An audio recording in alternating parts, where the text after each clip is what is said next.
Max Verstappen just called out Mercedes on their engine advantage, and he's not buying Toto Wolff's story for a second. During Bahrain testing, when asked about Mercedes claiming their compression ratio trick only gains them 2 to 3 horsepower, Verstappen fired back, "You definitely have to add a 0 to that, and maybe even more." That's right, he's saying Mercedes is hiding 20 to 30 horsepower, possibly more. But here's where it gets interesting. Verstappen didn't just stop at calling out the numbers. He went further, predicting that any good team with a Mercedes engine is going to dominate in 2026. When asked on the Up to Speed podcast who he sees as his biggest competitor this season, he answered plainly, "Well, personally, I think any good team with a Mercedes engine will do well.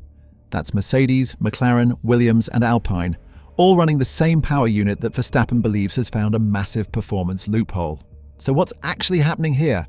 The 2026 regulations set a strict compression ratio limit of 16 to 1 for all engines. The catch? That measurement is taken when the engine is cold and at ambient temperature. Mercedes reportedly figured out that when the engine heats up during running, thermal expansion allows the compression ratio to increase beyond that limit without technically breaking the rules on paper. It's legal in the letter of the law, but potentially worth a significant power advantage on track. The technical regulation, Article C.5.4.3, specifically states, "No cylinder of the engine may have a geometric compression ratio higher than 16.0. The procedure to measure this value will be detailed by each PU manufacturer and executed at ambient temperature." That last phrase is the key. Ambient temperature, not operating temperature. Mercedes allegedly designed their engine to pass the cold test while running hotter and more efficiently when actually racing. It's the kind of engineering brilliance that walks the line between innovation and controversy. Verstappen is convinced Mercedes is sandbagging heavily in testing. He told Dutch media, "Just wait until Melbourne and see how much power they suddenly find. I already know that right now. They are obviously trying to shift the focus to us because we did so many laps on Wednesday. But you have to look at it from both sides. Just wait until Melbourne and see how fast they suddenly go on all the straights." George Russell topped the timesheets on day 1 of the second Bahrain test. Mercedes has been running conservatively, clipping energy deployment early and appearing to struggle with brake lockups into turn 1. But Verstappen sees this as theatre. He believes Toto Wolff is deliberately keeping the true pace hidden while publicly praising Red Bull's engine to redirect attention and regulatory pressure away from Mercedes. Here's the political angle. 4 rival manufacturers, Red Bull powertrains, Audi, Honda and Ferrari, are aligned against Mercedes on this issue. They're pushing for the FIA to introduce hot temperature compression ratio testing before the March 1st homologation deadline. If that happens, Mercedes could be forced to redesign their engine with just weeks to go before the season opener in Australia. That's an existential threat to their entire 2026 program. Toto Wolff tried to downplay the advantage, estimating it at just 2 to 3 horsepower. Verstappen isn't having it. His response suggests he believes the real number is 10 times higher, somewhere between 20 and 40 horsepower. In a sport where teams spend millions chasing single-digit horsepower gains, that kind of power delta would be season-defining. It would mean Mercedes-powered cars pulling away on every straight, building gaps that no chassis advantage could overcome. We're at 10,000 subscribers and counting. Help us hit our next milestone by subscribing if you haven't already. The timing of all this matters. Carlos Sainz recently praised Red Bull's engine, saying it wasn't just a small step ahead, but a clear step, and it was mighty impressive. McLaren's CEO Zak Brown echoed similar sentiments. Meanwhile, Mercedes has been publicly complimentary about Red Bull's reliability and performance. In Formula One, when rival teams start praising each other during active regulatory disputes, it's rarely genuine admiration. It's political positioning. By elevating Red Bull as the favourite, Mercedes deflects scrutiny from their own program. Verstappen sees through it. He pointed out that looking back at the last 10 years of winter testing, you can't determine the world champion on day 1, especially with a completely new rule set. He's refusing to accept the narrative being pushed by rivals that Red Bull is the team to beat, based purely on lap counts and visible reliability. The compression ratio controversy is just one piece of the 2026 puzzle. The new regulations introduce a 50-50 split between internal combustion engine power and electrical power, with battery output jumping from 120 kilowatts to 350 kilowatts. That means energy management becomes as important as outright speed. Drivers will need to harvest 8.5 megajoules of energy per lap. and if they mismanage it, they'll fall off a performance cliff on the straights. The switch to 100% sustainable fuel has changed everything about how these engines operate. The carbon-neutral fuel requires completely different combustion characteristics, ignition timing, and cooling strategies compared to traditional fuel. Teams essentially had to redesign their engines from scratch around this new fuel formula.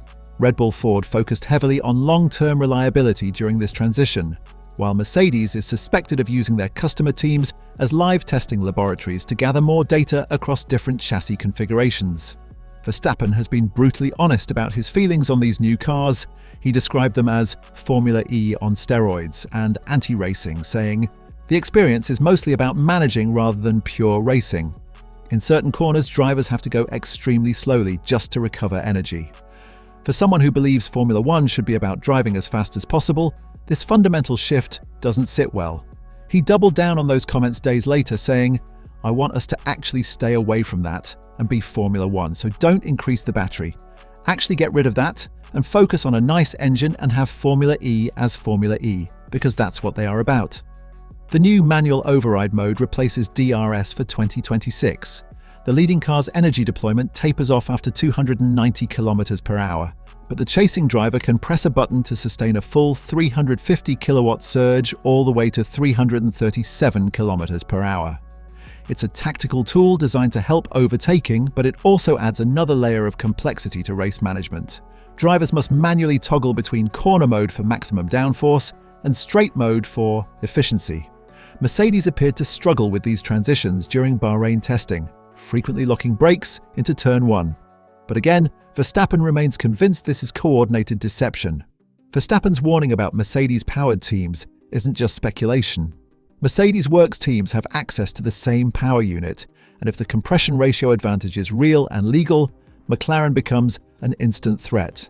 They won the 2025 Constructors' Championship and already have a strong chassis foundation. Add a 20 to 40 horsepower engine advantage to that, and they're potentially untouchable. Lando Norris, the reigning world champion, would have both the car and the engine to defend his title. Williams is another interesting case. They struggled early in testing after missing the Barcelona shakedown entirely, but they're now showing better reliability. If the Mercedes engine delivers as Verstappen suspects, Williams could make a significant step forward after years of fighting at the back of the grid. Sainz is a proven race winner who knows how to extract maximum performance.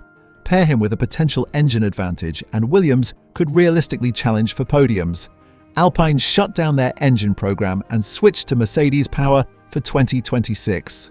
After finishing last in the 2025 Constructors' Championship, they're banking on this change to spark a resurgence.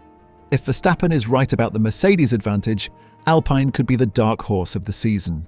Pierre Gasly remains with the team, and rookie Franco Colapinto brings fresh energy. With Mercedes power, they have the foundation to climb back up the order. Red Bull, meanwhile, is debuting its first ever in-house engine developed with Ford. This marks a massive shift for the team.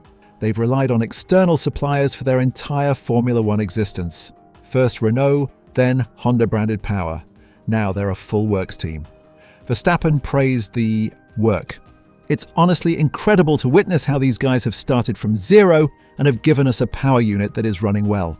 The engine ran almost flawlessly through Barcelona and Bahrain testing, completing hundreds of laps without major issues." But when asked if it's fast enough, Verstappen admitted, "I have no idea. Melbourne will provide those answers. The political battle will intensify before Australia. The FIA is preparing final technical directives, and a supermajority vote from rival manufacturers could force rule changes before homologation." For Mercedes, this is high-stakes poker. If their interpretation gets shut down, they lose months of development advantage and potentially face the embarrassment of having to admit their entire engine philosophy was built on shaky regulatory ground. If it stands, they enter the season with a potential performance edge that could define the championship. Verstappen's skepticism about testing form is rooted in history. Teams sandbag. They hide performance. They manage perceptions. Mercedes has a track record of downplaying their pace in testing only to dominate when the season starts. The 2014 hybrid era began exactly this way. Mercedes appeared solid in testing, then obliterated the field in Melbourne with a power advantage nobody else could match for years.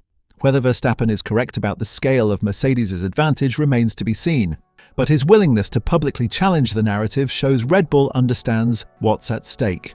This isn't just about lap times anymore, it's about regulatory interpretation, political maneuvering, and psychological warfare before a single championship point has been scored. Verstappen pointing out that Toto needs to add a 0 to his horsepower claims is a direct shot across the bow. It signals that Red Bull won't sit quietly while Mercedes controls the narrative. The Australian Grand Prix will be the moment of truth. Qualifying will show where teams actually stand when they stop managing the narrative and start chasing the stopwatch. If Mercedes-powered cars suddenly find a second of pace on the straights, Verstappen will have been proven right. If Red Bull's reliability translates to genuine performance and their in-house engine proves competitive from race 1, the paddock's pre-season predictions will look very different. For now, Verstappen's warning stands. Watch the Mercedes-powered teams. He believes they're hiding something significant, and Melbourne will expose it. Whether that prediction comes true could determine the entire trajectory of the 2026 season. 4 Mercedes-powered cars, the Works team with Russell and rookie Kimi Antonelli, McLaren with Norris and Oscar Piastri, Williams with Sainz and Alex Albon, and Alpine with Gasly and Colapinto could potentially dominate the field if Verstappen's suspicions are accurate. The next few weeks will reveal whether this is calculated gamesmanship or genuine concern from the 4-time world champion. Either way, Verstappen has drawn a line in the sand. He's calling out Mercedes publicly, predicting they'll show their true hand in Australia and refusing to accept the pre-season narratives being spun in the paddock. Melbourne can't come soon enough.